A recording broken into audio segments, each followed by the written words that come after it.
Yeah, a couple of days. I go back on Tuesday. Okay, well, good, good. Um, well, let's see here. A little early, so I don't want to start asking questions. Oh, there.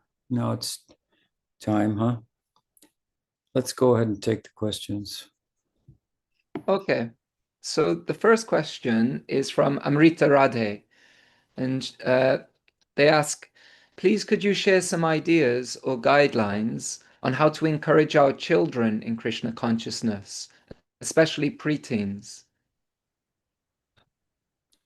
Well, I've always said, and I maintain it, that the best thing that you can do, the best teaching that you can do, is to set a good example.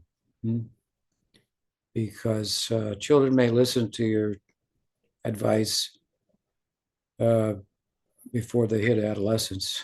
And once they do, well, then they tend to have a mind of their own. Hmm? And I think at that point, you have to give them a little room to explore their newfound ability to think about things. Maybe not too critically, but to start. And so they may explore different possibilities. And of course, they are exposed typically in school through their friendships to other ideas and whatnot than what they heard in the home. Hmm? Um, and they have a bit of a mind to think about it. So there may be a period where they're not as receptive um, to being told by their parents what they should think, how they should act, and so forth. And I think you got to give them, I mean, this is my relative advice. You have to give them a little room at that time. But if in the context of doing so, you continue to set a very good example of devotional life, the fruits of that will be manifest within you, and they speak loudly. Example speaks louder than precept. So, and Chaitanya Mahaprabhu largely taught by example rather than precept, in that he didn't write anything other than a few verses. He didn't do a huge, for example, Vedanta commentary, anything of the sort. But he converted great Vedantists like Sarvabhauma, Prakashananda Saraswati, and others, powerful and influential and thoughtful, well-reasoned persons, primarily by his example. His example of humility before Prakashananda Saraswati created a teachable moment, and his silence before Sarvabhauma Bhattacharya also created a teachable moment. Of course, then he would teach, but largely he taught by example, and he taught with emphasis that this point that I'm making, that the precept is more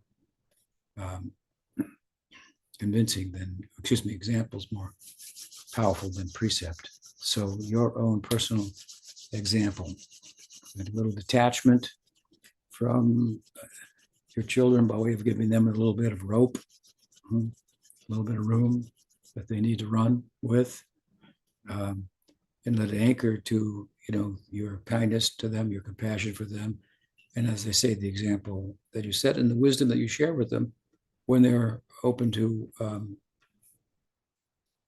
listening. That's the best that you can do.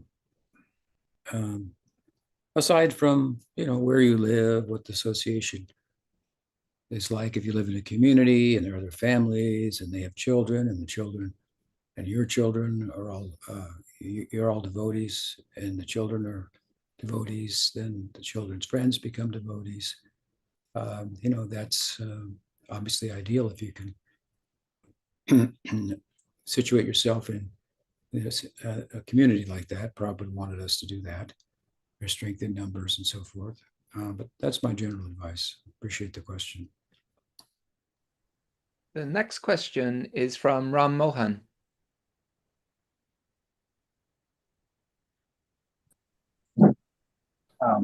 Pranams, Guru Maharaj. Sorry, I wasn't expecting that. I had a question about the title that you chose for your upcoming book.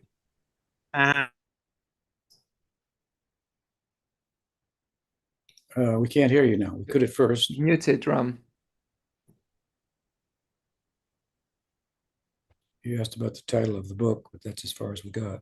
Yes. Okay. So So that the metaphor of the two birds, it's usually, can you hear me now?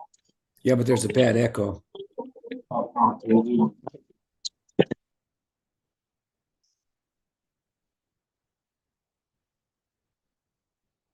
we lost him altogether. He's gone. We can go on to the next question. We'll get him when he comes back. So the next question is from Matthew T. And he says, in Bhagavad-Gita 3:27, Krishna states that the deluded false ego thinks I am the doer, when it is in fact material nature that performs all actions. If we are not the performers of our actions, then how can we have free will? Or do we? Thank you and wishing you well. And who's asking? I've got Matthew T. It was sent on from Guru Nishta. Okay. Okay. Well, the statement that Krishna makes in the Gita is that the bewildered jiva thinks himself to be the doer of things that are actually carried out by the gunas, by material nature. What this means is that while material nature is dependent upon proximity to the jiva in order to take on a life, so to speak. I've compared it previously to like a television that needs to be turned on. So the viewer needs to turn on the television, but then television could take over the viewer's life, so to speak. So the jiva's proximity to material nature, aham bija pradapita, Krishna says, I give the seed of consciousness in the form of the jiva into pradhan, into the unmanifest state of the gunas, in a state of equilibrium, and then that causes it to start to move. And it assembles itself, of course, after each world cycle around the jivas in light of their karma from the previous life. And then, of course, that means that you get a body, you get a mind, and so on and so forth. And the body and mind, they're doing the work like a machine, so to speak. They're carrying out the activities that, and the jiva thinks himself to be the body, to be the mind, and thinks that he's doing those things. He's not doing those things because he's not the mind, because he's not the body. But he's responsible for the body and the bodily identification that he has. The body couldn't and mind could not function without the jiva's will. The jiva has will. And agency is tied to will, right? But in material life, then the agency of the jiva and its will subsequently are mediated by the Maya Shakti. So we have a mediated experience rather than an immediate experience. And so our thinking, our knowing, our experiencing, our seeing, our actions, and so forth, they're all mediated by material nature. And although we are the doer, and although we have will, we are only partially functioning in that capacity, because material nature that's extrinsic to us, but we've nonetheless identified with and turned on, so to speak, is carrying out those activities. We're not independent of the activities. And we have some will, but the more we be covered by material nature, the less our will functions, in that we tend to function according to the momentum of material nature, the karmic momentum that we have. So we've willed in a certain way at a certain point, to some extent, and made choices, and the choices are reinforced, and then they become habit, so to speak, of material nature. The habits of material nature in relation to us are formed. Karma is not one of the central principles of karma is that it derives from volition of the jiva. Now, what I say, of course, is that we are, materially speaking, our choices, we obviously make choices. That's fairly obvious, right? The choices that we make are based on who we are. And materially speaking, that's a composite of choices that we've made and in the past and so on and so forth. That's the karmic, product of the false sense of self. The false sense of self is not independent of us. It's not doing something that we're not tied to. So we make choices, but the choices are based on who we are. We couldn't have made other choices because we aren't somebody else. We make choices based on who we are, and therefore those choices turn out to be acts really of discovery more than anything else. And we see how people act, we discover what they're like, right? Now that's a material condition, but the jiva, being inherently a doer, is a doer independent of material nature as well. In material life, it's a doer in relation to material nature who carries out the activities like a machine that we've turned on. We've put our quarters in or our dollar in, as may be the case, and there's going to be a result. But again, although our will may be suppressed, it's not going away altogether. The example of the carpenters there, someone has to hold the tools, right, in order for the tools to function. But in the homeland of the self, in the purely subjective realm, then, because the jiva is inherently an agent or a doer, it functions in the spiritual world. And it functions through its spiritual body that it's not different from. Whereas in material life, it's functioning through a spiritual body that is extrinsic to itself. Therefore, the experience of doing is mediated. It's filtered. But the jiva is purely a doer, and therefore functions in the spiritual world through the medium of a spiritual body that emerges from itself as it becomes liberated from material conditioning in the context of the sadhana of bhakti. So we have will.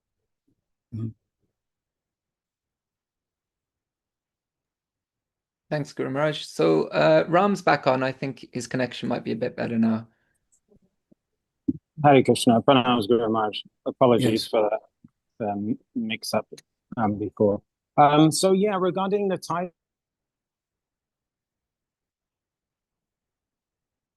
We heard you for a minute. Now we can't hear you. I see your lips moving, but can't hear you. No, apologies. Hear you now. Heard your I'm apology. I'll write it in. I'll write it in, Guru Maharaj. I'll write it. Try now. Keep speaking. I can hear you now. Okay. So the analogy of the two birds, I've usually correlate that with the atma and the paramatma. But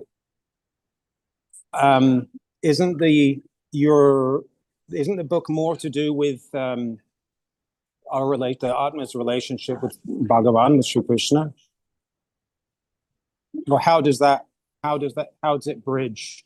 How do you bridge that from the relationship between the Paramatma is the expansion of Bhagavan, who is God, right? Yeah. So the analogy of the two birds in the tree represents one bird is the jiva, the other bird is God. And we, as Buddha jivas, materially conditioned jivas, have, in one sense, our shelter is Mahavishnu. Mahavishnu expands the jivas in his field of influence, which is the material nature, which is his Srishti Leela of creation. But when we turn to the Lord in the heart, then, excuse me, he may turn into the Lord of our life. So the Paramatma follows us throughout life, waiting for us to turn, that we might meet our Maker. As we turn, then what does Chaitanya Mahaprabhu say in Shikshastakam, in the verse that represents the stage of Ruchi? He says, Nadanam najanam nasundarim kavitam va jagadisha kamaye. I don't have any desire for wealth, fame, fortune, and so forth. Mama Janmani Janmanishvare, neither even freedom from birth and death. He says, Nadanam najanam sundaram kavitam va jagadisha kamaye. Jagadisha. Jagadisha means the Paramatma, the Lord of the world. He presides over the world of our desires, right? So he's with us in the tree of the body from the Mundaka Upanishad. The verse you're referring to, that we've chosen to employ graphically in our forthcoming book, Birds of the Same Feather, being the title. He's witnessing and waiting for us to turn. So as we turn towards him, as I say, he turns into what Mahaprabhu says, Nadanam, Najanam, Nasundarim, Kabitamba, Jagadish Kamaye, the Lord of the world, the Paramatma is pushed out now because I'm going beyond his realm of jurisdiction. And Mahaprabhu says, Mama Janmani Janmanishvare, Babatad Bhakti Rahoitakitve. So he uses the word Ishwar twice in two different ways in the verse. First, he says the desires of the world, I'm finished with. So the Lord who presides over them, I'm finished with him also. Now I'm concerned with the Pranishwar, the Lord of my life. So relative to our swabhav, our inherent swabhav, as it comes out through bhakti, then it will correspond in terms of relationship and love with a particular form of Bhagavan, who will be the Pranishwar, then the Lord of your life. So, as I say, as we turn away from the world, the Jagat Ishwar turns into the Pranishwar, is the idea. But we've used the verse because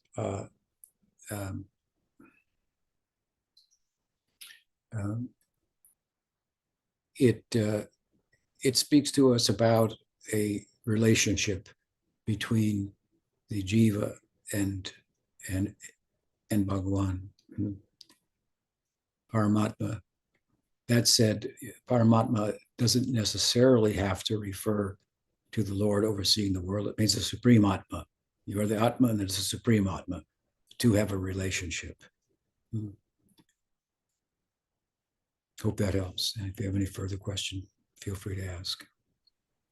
Thank you. That was beautiful, very much. And it's so I really like that. It's it conjures up the idea of it, or I want to finish it with flock together, and it's so beautiful that you're collaborating with it's a collaboration. Yeah. This book.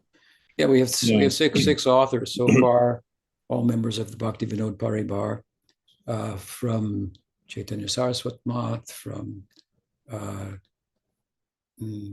Keshav Maharaj's lineage, Gurudeva Samiti, from ISKCON, myself, and so forth. So far, I think we have 8, 9, 10, 11, 12, 13, 15, 16 articles, something like that. So it's very, very comprehensive. Again, the title is Two Birds of the Same Feather, the nature of Gaudiya, the self in Gaudiya Vedanta. Thank you for asking. Thank you very much. Yeah. What else? Next question is from Gunjan Sharma. And she says, Dandavat Pranam, dear Guru Maharaj. Is praying to Sri Radha, Krishna's primary shakti, to keep me away and safe from Maya Shakti, Krishna's secondary shakti, a correct mood and approach? Thank you. Certainly, she's Bhakti Devi. She's the goddess of bhakti. So we pray to her for bhakti. She's the full embodiment, Mahabhav Swarupini, the fullest embodiment of bhakti. Maya Shakti is kind of her reflection, if you will. Durga is another name for Radha, according to the Tantra. Durga means difficult, Durga, to go from, but it can also mean difficult to go to. So Radha is difficult to go to, but Chaitanya has made it going to her very easy. So yes, we can pray to Radha. And in the context of going to her, we will go from Durga in terms of representing the goddess of material nature. From her influence, that's our idea, that we, by pursuing bhakti, that our freedom from our present circumstances of confinement will be accomplished as a byproduct. We don't focus on becoming free, we focus on attaining bhakti. And we see, that in order to attain bhakti, I must be free from some things. So let me pursue bhakti with the hope that I'll have the power and strength to do what I pursue, which I could not do on my own, overcome the influence of material nature. So yes, it's a good strategy. Jai Radhe. Jai Radhe. So the next question is from Shyam Kumar, and he writes, Hare Krishna Gurudev, hope you are well. I wanted to ask about what exactly constitutes fall down from a higher stage of bhakti to a lower stage. For example, if a person is on Ruchi stage, does that mean they feel excitement every day and fall down will show itself something like wavering excitement from day-to-day sadhana? And is a bhakta's qualifications based on the stages determined over a period of time rather than occasional upstage, so to speak? Thank you, Haribol. What was that part about wavering?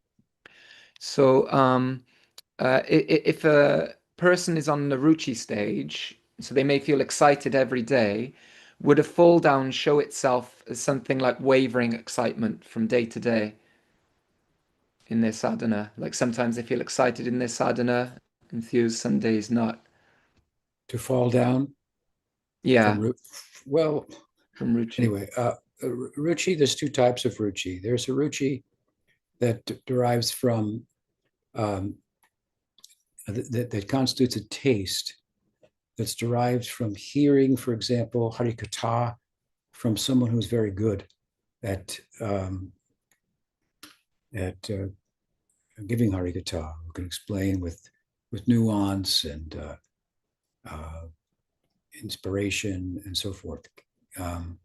Or to derive taste from chanting. When the chanting is done nicely, let's say musically speaking and so forth. This is a lower stage of ruchi. Whereas if the talk is not good, or the singing is bad, or what may be the case, then it won't produce ruchi in the practitioner. The higher stage of ruchi is that even if it's not a if we hear Hare Krsna from someone who's not particularly a good speaker, still there will be taste. And similarly, with regard to kirtan, even if it's not musically produced in such a way that would be musically attractive, he has a taste. Now, in the lower case, it's not that he's attracted to the music, it's not that he's attracted to the speaker, he's attracted actually to the talks, to Krishna in each case, to Nam and to Leela and so forth. But without that couching, then it doesn't have the same effect. So the two stages of ruchi. So what does it mean to be in a stage of ruchi and fall down? Well, it depends how much you fall down. I mean, it depends what you do, right? What could it mean? um, um, it could mean that you somehow, which is very unlikely in that state, deviated from the practice. Does that mean necessarily that your practice will be affected when you pick yourself up? Not necessarily. Depends if your fall down is offense. If it's offense based, then there may be some diminishing. If it's not offense based and it's accidental, then it may not affect your experience in bhakti when you get back up on your feet. But with offense, for example, it's mentioned with regard to bhava bhakti, if one offends a superior devotee, then depending on the measure of the offense and the standing of the devotee, one's bhakti may be reduced from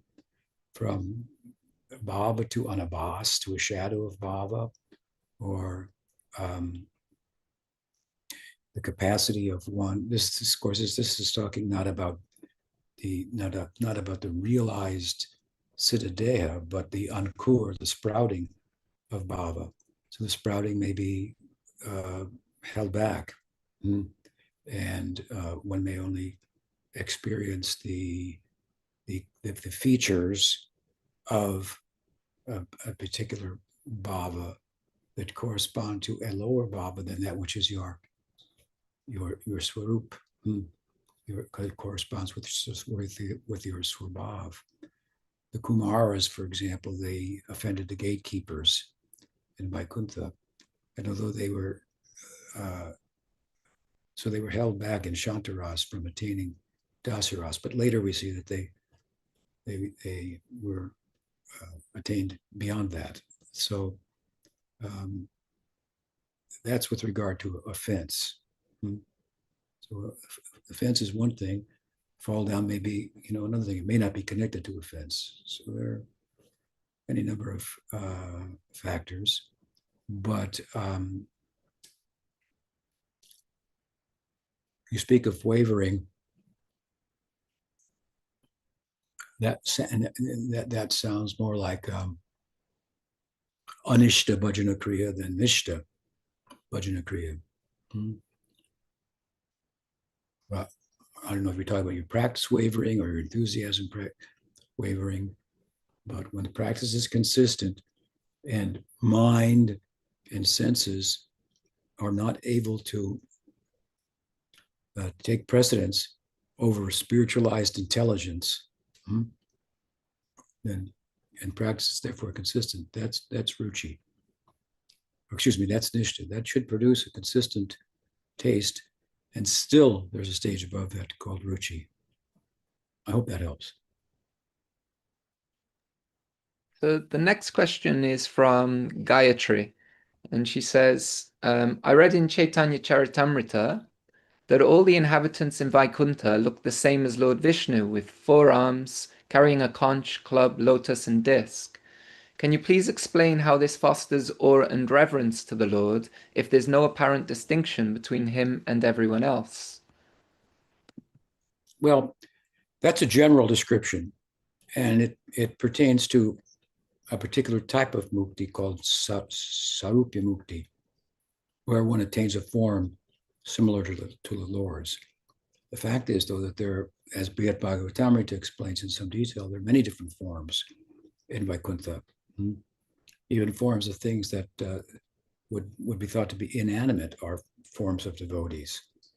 So, but with regard to your question and relative to Sarupya Mukti, there is a likeness in those devotees in terms of their forms, a likeness to that of Bhagavan, but there's a difference. They have no Srivatsa. Srivatsa is a sign of the heart of Narayan. So he's distinguished in that way.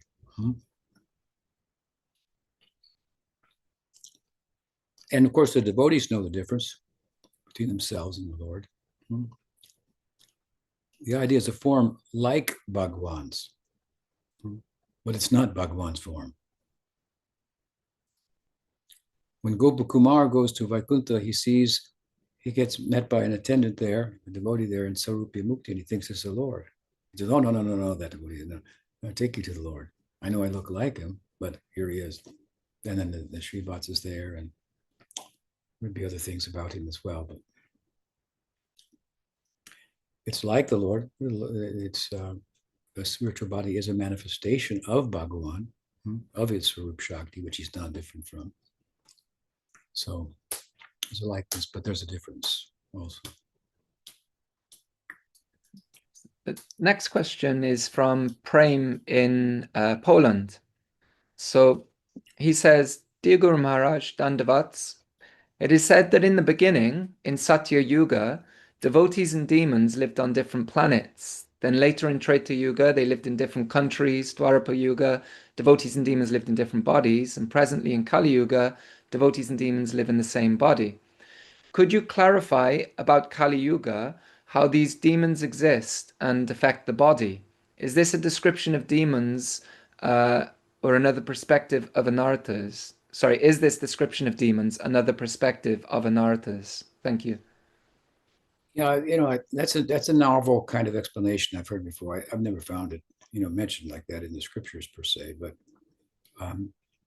I don't necessarily object to it. But our concern is the time that we're in right now, and exactly what the Satya Yuga light was like, or Treta Yuga. Who knows? I mean, there's some minimal details that are given in the scripture, but the fact is, yes, I think in our everyday life, we as sadhakas, especially in the stage of when our practice is not steady, we see that there's a demon and a devotee in us, if you will, or there are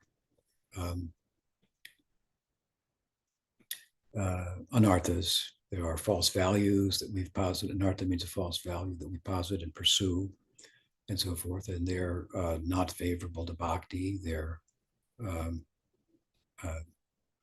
a distraction, and so forth.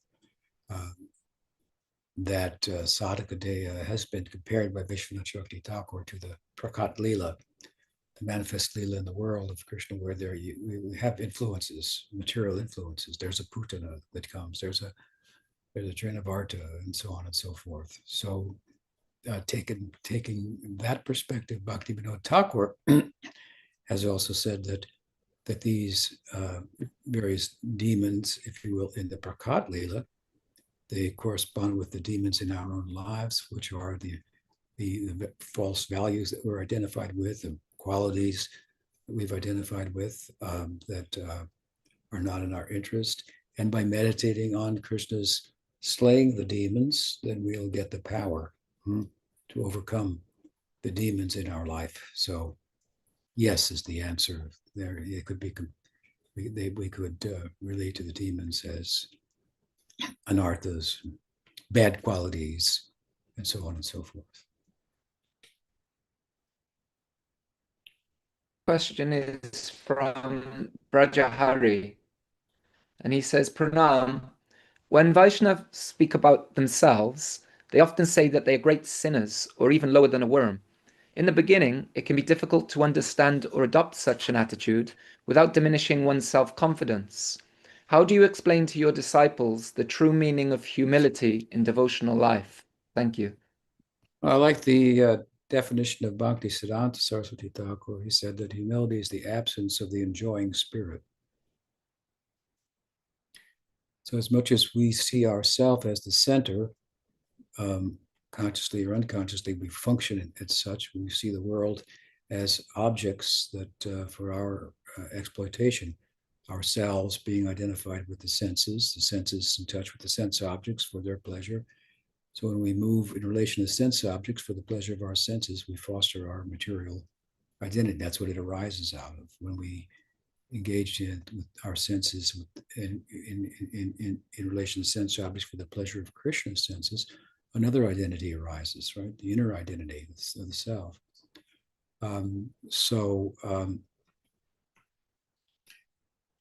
So taking his definition, humility is the absence of the enjoying spirit. It's high ideal to attain. It's the interim stage of Nishta, corresponds with this humility. Trinadapi Sunichena. So I think it's useful to look at the third verse of Shikshastakam and the second verse of Shikshastakam in relation to your question.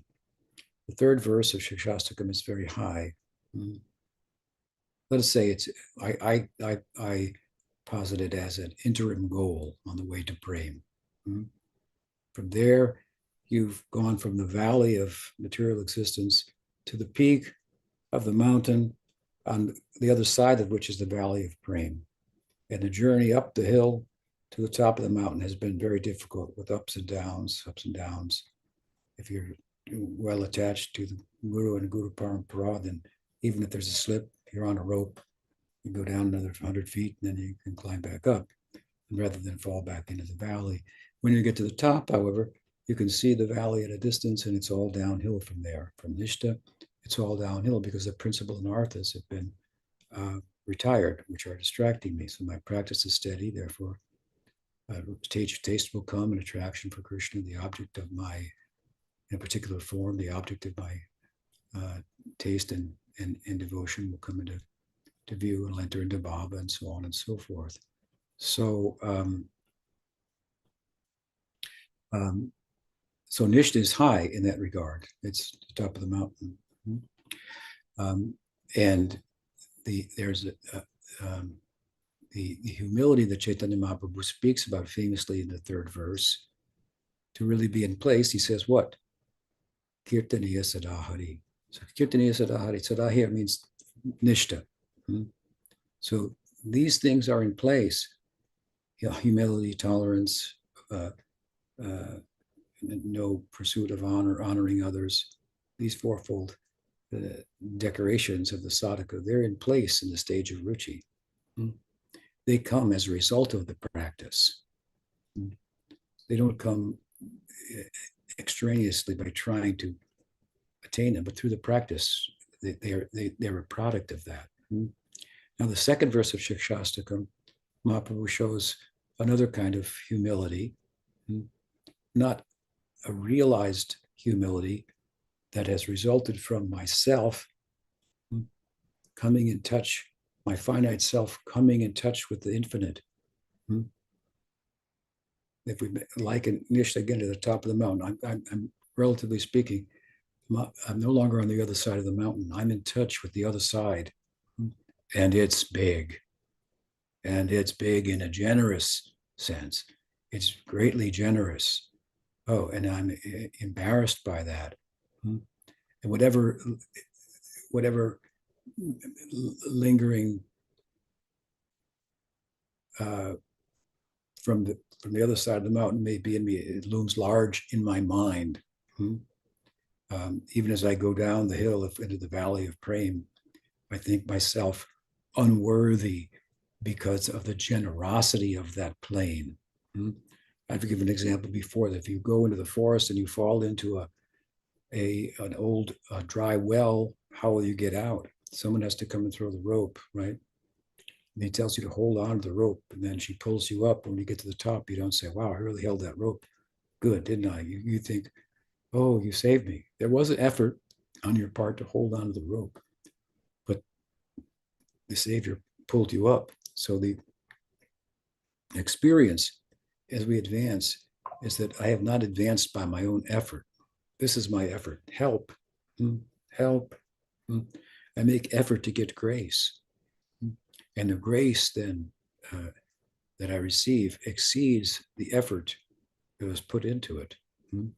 Even though I give all my effort, the reciprocation on the other side, as it comes of its own accord, when it so decides, makes my effort seem insignificant. So as I enter into the valley of Prem, through Bhav, and Ruchi, Asakti, Bhav, and Prem, and so forth, the experience is that he's great. He's great. His love is great. It's extraordinary. I'm small. What can I give in comparison? So this feeling arises naturally. So great devotees write prayers like that. But Chaitanya Mahaprabhu mercifully also spoken about a stage before that in his second verse of Shikshastakam, when he says, Nadanam Najanam Nasu, or he says, excuse me, Nam Namakari Bahudani Jasarva Shakti Tatarpita Niyamit Smaranena Kala. Etadashi Tava Kripa Bhagavan Namapi. Gurudeva Midusha Mihajani Nandamaraga. He says, your name is great. There are many names, which means there are many forms of Bhagavan corresponding with any swabhav that any jiva may have. And through the name, you make yourself so available that the meditating on, the chanting of your name is not restricted. It can be done by anyone, anytime, any place, any circumstance. And still, in spite of this, the power of your names, their generosity, by the extent to which they make themselves available, they even go to one who has offended the form of Bhagavan, like Haridas, Brahma Haridas, he offended the form of Krishna, but the name stayed with him. So, goodness, how merciful is the name and how powerful is the name. All the shaktis of Bhagavan are present in the name. It's non-different from himself, but I have no attraction. That's just a reality check.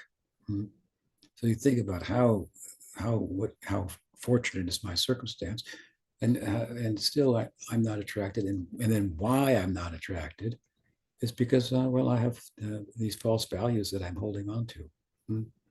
So there's a prayer to overcome the false values. So I think the second verse of Shikshastakam expresses a kind of healthy remorse, if you will, based on a clear understanding of the situation.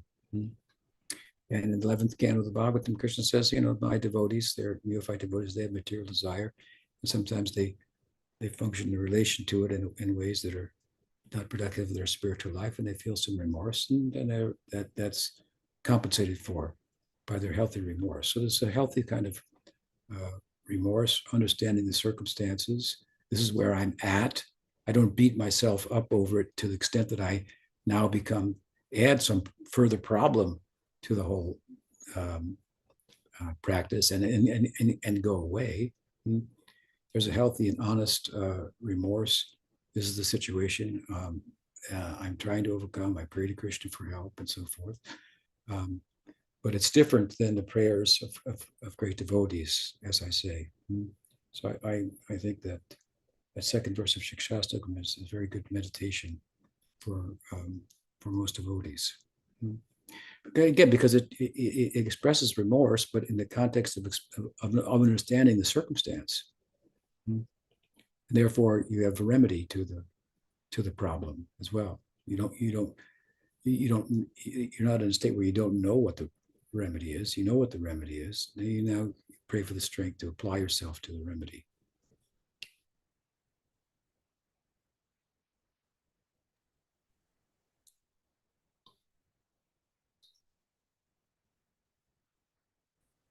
And he asks, what books can I study to learn about Vaishnava theology?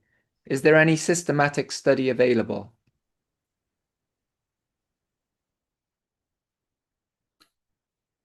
Well, probably the most systematic text on Vaishnava theology and philosophy is the Sandarbhas. Unfortunately, all the current editions of the Sandarbhas that have been translated into English have misunderstood Jiva Goswami in a substantial way with regard to the nature of bhakti and the Jiva. And we made this abundantly clear in all of our articles for our forthcoming book from so many different angles of vision. Basically, if we interpret Jiva Goswami Sandarbhas with regard to this particular issue, in light of Vaishnava Vedanta, we are Vaishnavas, so we're a school of Vaishnavism. So Jiva Goswami's teaching is not appearing in a vacuum. It appears in the context of Vaishnavism, and therefore in the Tattva Sandarbha, he defers to Madhva, to Sri Swami, to Ramanuja, and so forth. Great Vaishnavas, great old Purvacharyas, and so forth. He's taking from them so many things.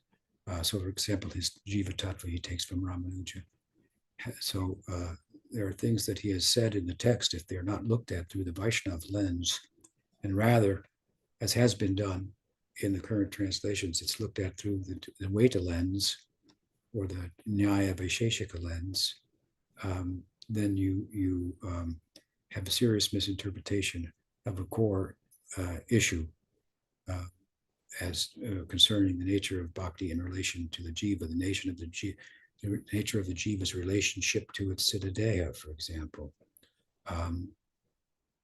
So that'll be a great book to read. It'll be out sometime, hopefully the first quarter of next year. It's very dense, but considerably dense book, dense articles, but they go to really to the core issues that underlie the misconception that I'm speaking about, that most people who have even dabbled in the argument have no idea what are the core issues, whether bhakti is inherent in the jiva or not, for example. They have no idea what the core issues are that would lead one to believe that based on things that have been said in the sampradaya, that the jiva has no inherent bhakti. So we are going deeply into the issue. We explore the nyaya terms, for example, the jiva uses, how he uses them differently from nyaya visheshika and so forth. And so that's just one part of it. So but otherwise, that's what the sandarbhas are meant to be. So we may have to publish a version of the sandarbhas as well going forward. We'll see. But I think within Gaudiya Vaishnavism, there's your systematic, teaching. But that said, Bhaktivinoda Thakur has tried to do something similar in a novel way, pun intended, because his book is a novel also of sorts, and take us through the Sandarbhas, and in the end through Ujjwal Nilmani also. So I would say there's a shorthand attempt on the part of Bhaktivinoda Thakur, which is quite useful. And he wrote it, for the general public, which the Sandarbhas are not meant for the general public. That's another thing. They're meant for scholars and know Sanskrit and know the different systems of philosophy and current at the time and so on and so forth. All right, what else? The next question's from Mohini.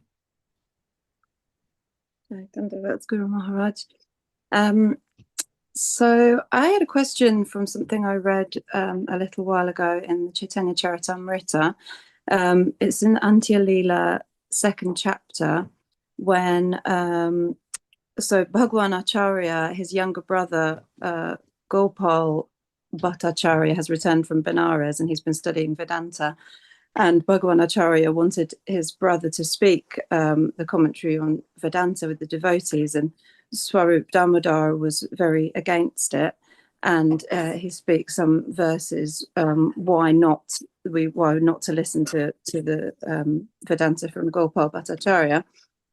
And then eventually he concludes it by saying that basically hearing this kind of commentary breaks the heart and life of a devotee.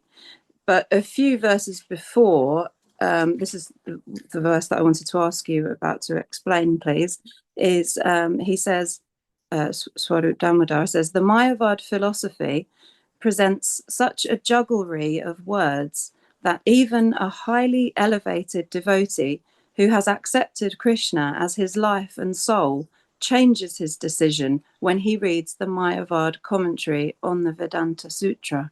So please, can you explain how or why that happens? Thank you. Well, I think there's just a caution there that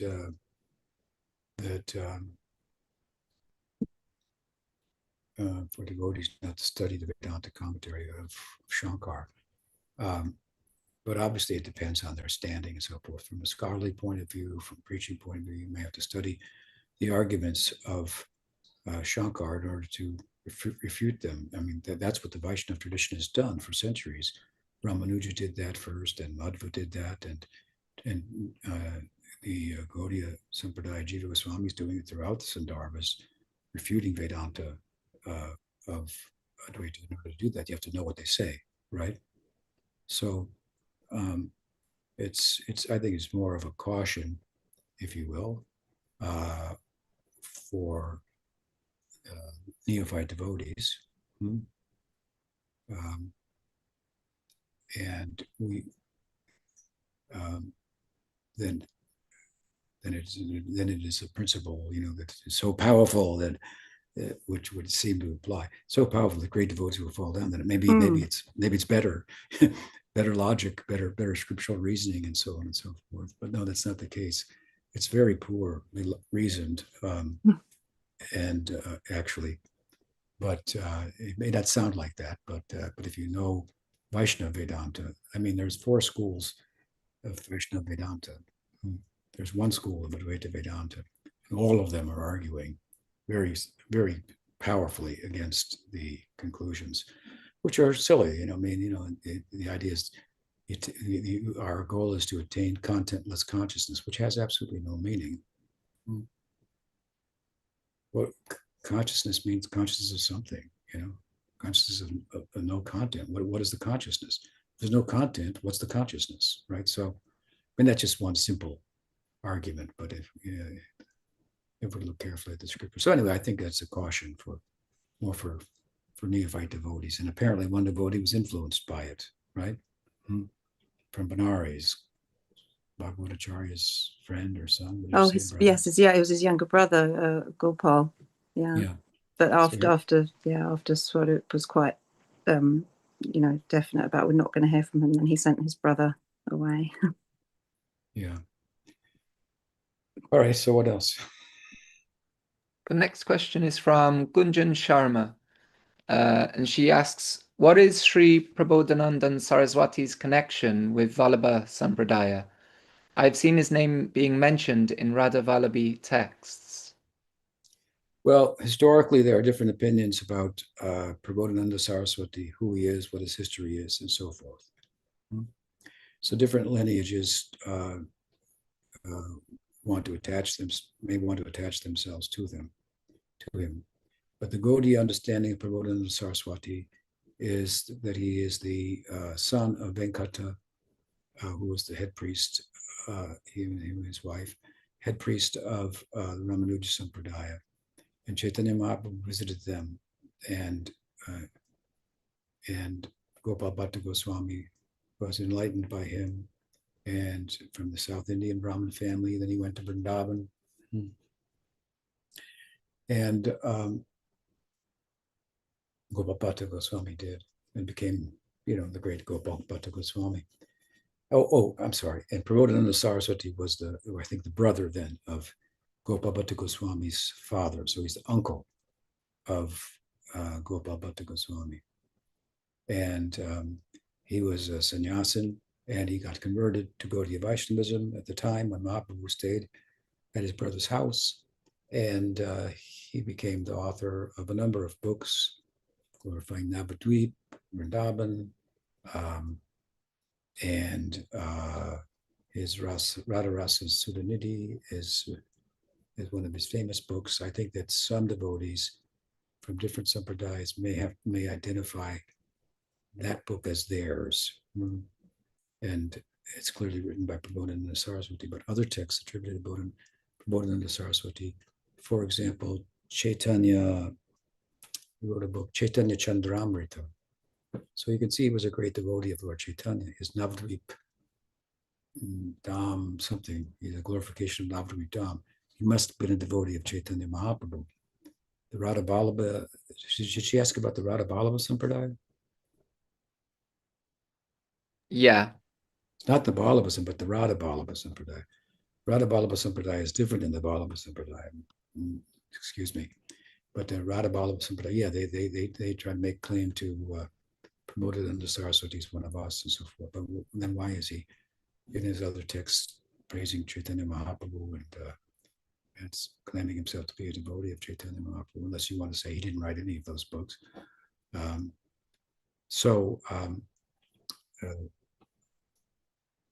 We don't follow the Radha Vallabha conclusions. The Radha Vallabha Sampradaya was begun by a devotee who was formerly a disciple of Gopal Bhatta Goswami, but then came up with his own ideas, and they were rejected by Gopal Bhatta Goswami, but still he had a following. And so there's the Radha Vallabha Sampradaya, in which they think that Krishna is the husband of the supreme goddess, who is Radharani. They kind of make like Radharani is the primary deity. Radharani won't like that idea. She likes the idea that Krishna is the supreme deity. So we don't follow the Radha Vallabha Sampradaya. And Prabodhananda Saraswati, he's in our Sampradaya. Some people argue that Prabodhananda Saraswati is Prakashananda Saraswati, was converted to Gaudiya Vaishnavism, but Bhaktisiddhanta doesn't accept that. So Prabodhananda Saraswati ki jai. What else? So the next question is from Manohar. And so he asks, Pranams, dear Maharaj, I have a question about the tendency to be critical of people's actions and the tendency to outline and diagnose and present why they're acting in such a way. I often feel that this is a material conditioning, even if I'm using the framing and examples within Bhagavad-Gita, like relating others' actions with lust being like a fire that is never satisfied. Even though there is a possibility of me being self-situated, I act under what appears to be my own will, to be critical of others and seeing this as some sort of service to Krishna and Krishna consciousness. Should I give this tendency away? If it's that it is the case that I should give it up, is there a higher way to serve Krishna? Should I convert this tendency to surrender and chanting instead? I feel embarrassed when I adopt this critical attitude of others' behaviors, even if it is ultimately for their benefit or the benefit of those erroneously associated with them, because who am I to be critical of others?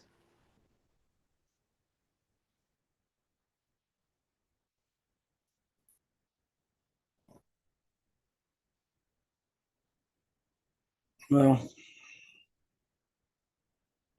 if it's affecting you negatively like that, to think like that, then maybe you should give it up. At the same time, there is a place for correcting others. Typically, that's a role for more advanced devotees. But we may follow in the footsteps of advanced devotees, try to represent them and offer correctives and so forth. I think that the other side of that would be that the more one actually follows that which one advises, the more one will have a confidence that is different from pride. So experience gives confidence, and pride is may give rise to correcting others constantly and so forth, as a way of feeling better about oneself without changing oneself. Kind of expression of emotive passion. So yeah, it seems to be, from what you're saying, it seems to affect you negatively. So then spend more time reading and learning, hearing and chanting, than trying to advise others. I suppose you're speaking about interacting with people on the internet. And like I say, it's not a wrong thing to do.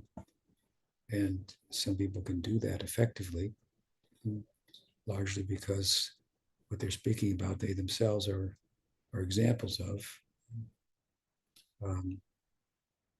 But then again, it's not always the case. Let's put it like that, that people on the internet are really interested in learning anything. Some may be, but others may not. It may become argumentative and so forth, and it becomes then counterproductive.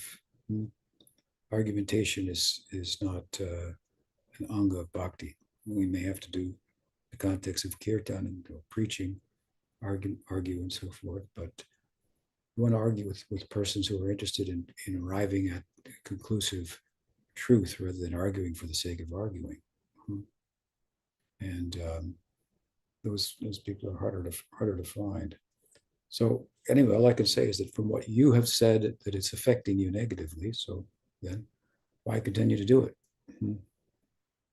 then hear and chant. There's so much to study, learn, and then share your thoughts with your contemporaries.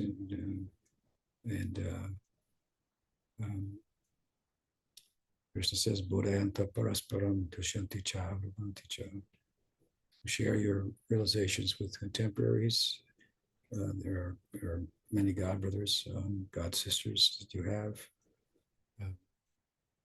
I think there are some book reading forums that have been created by some of our devotees. You can enter those and discuss there and so forth, the philosophy.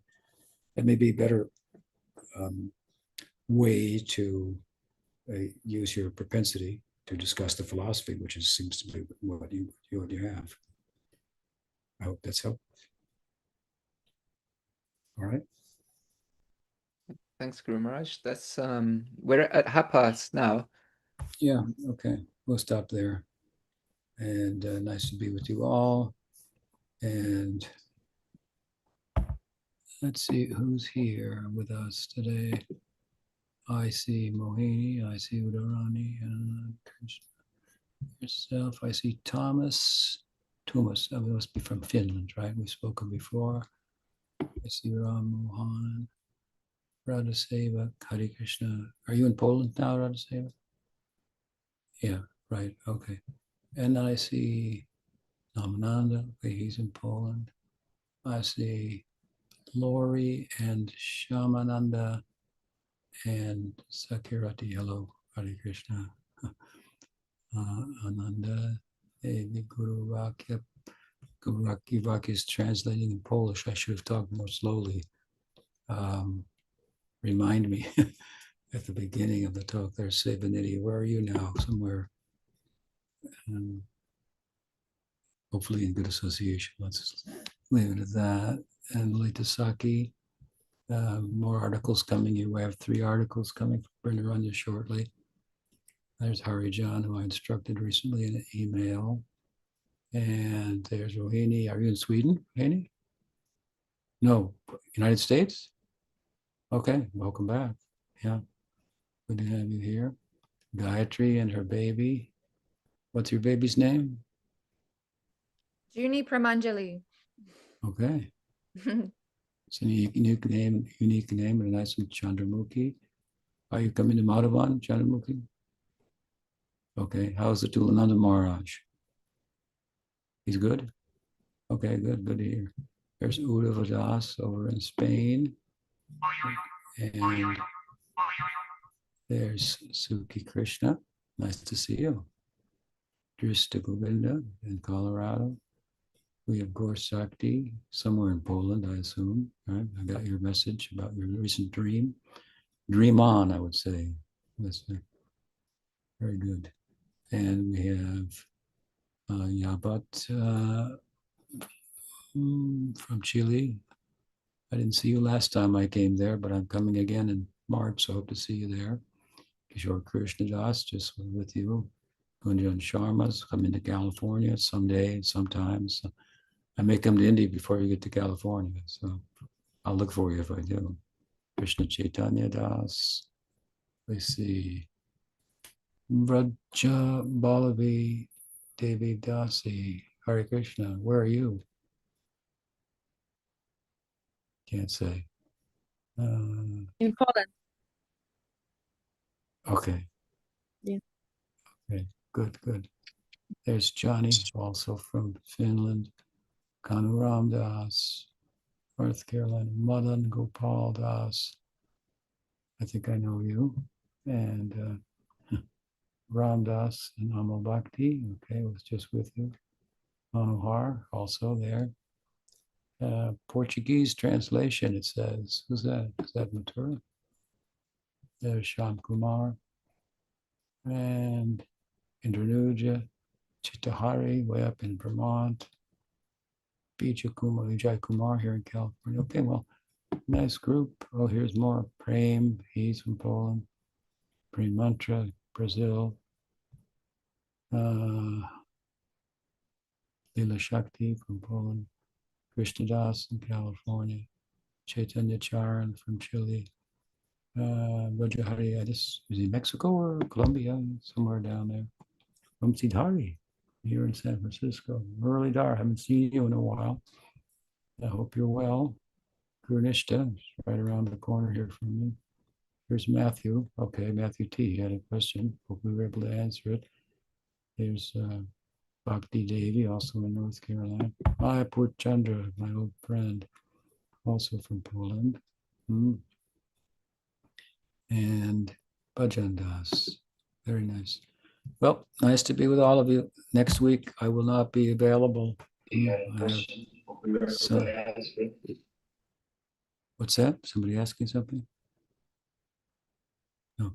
Next week, I will not be available. I have some surgery I have to undergo for my breathing.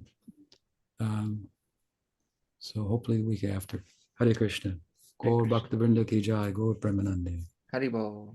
Haribol. Hope your surgery goes well, Guru Maharaj. Thank you. So thanks everybody. So yeah, like Guru Maharaj says, next week there won't be a call, but then the week after we should be back, hopefully, all being well. And so send on your questions or let us know if you'd like to ask a question and we can add you to the list, because we got through all the questions today. Thanks everyone sending the last minute questions. It really helped. But yeah, so we got 2 weeks now to think of lots of nice questions. So yeah, have a lovely week.